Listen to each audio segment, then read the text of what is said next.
December 2nd, 1805. A frozen battlefield, a rising sun, and a trap so perfect it would become legend. On this day, one man, Napoleon Bonaparte, will defeat a larger army commanded by two emperors. Not by strength, but by design. Because before the first shot is fired, the battle is already won.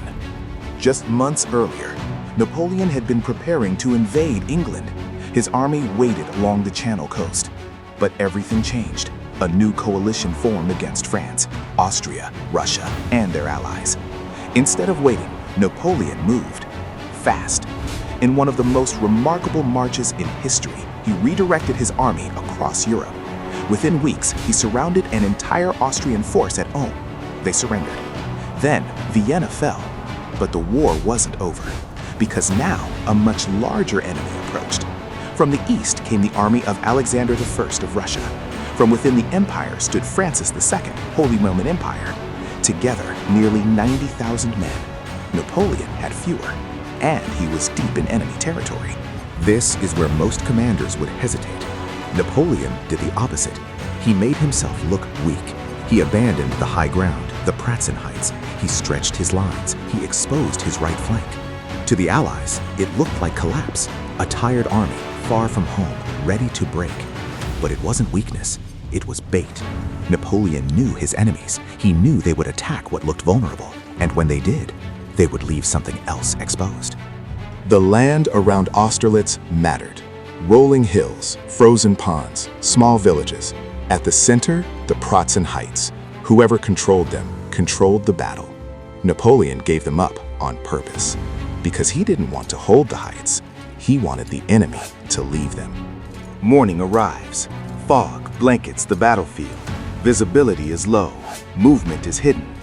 At 8 a.m., the Allied army advances.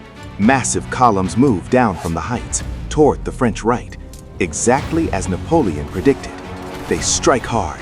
The villages of Telnitz and Sokolnitz explode into combat. The French are outnumbered. They fall back, slowly, carefully, convincingly. The Allies believe victory is close, but they don't realize they are emptying their center. The French right is under intense pressure. This is the most dangerous moment. If it collapses too early, the plan fails. Then reinforcements arrive. Marshal Davout. His corps has marched relentlessly to reach the field, exhausted, but just in time. They reinforce the line. They fight for every inch. The French position bends, but it does not break. And with every passing minute, more Allied troops are drawn away from the center. The moment arrives. The fog begins to lift. Sunlight breaks through. Napoleon watches closely. The Pratzen Heights are now weakly defended. This is it. He turns to his commanders. One sharp blow, and the war is over. French forces surge forward. Through mist and light, they strike the center. Fast, coordinated, overwhelming.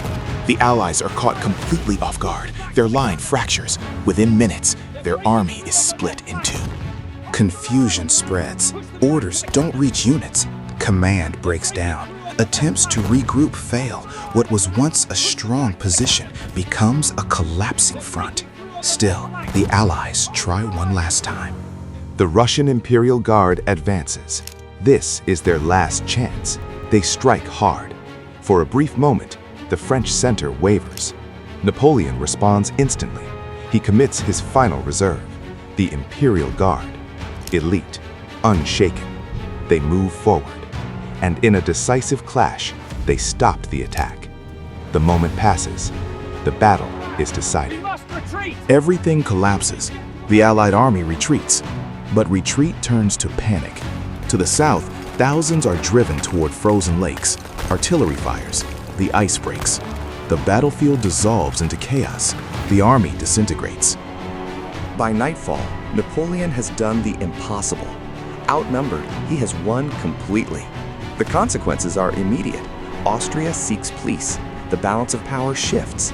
The Holy Roman Empire falls. France dominates Europe.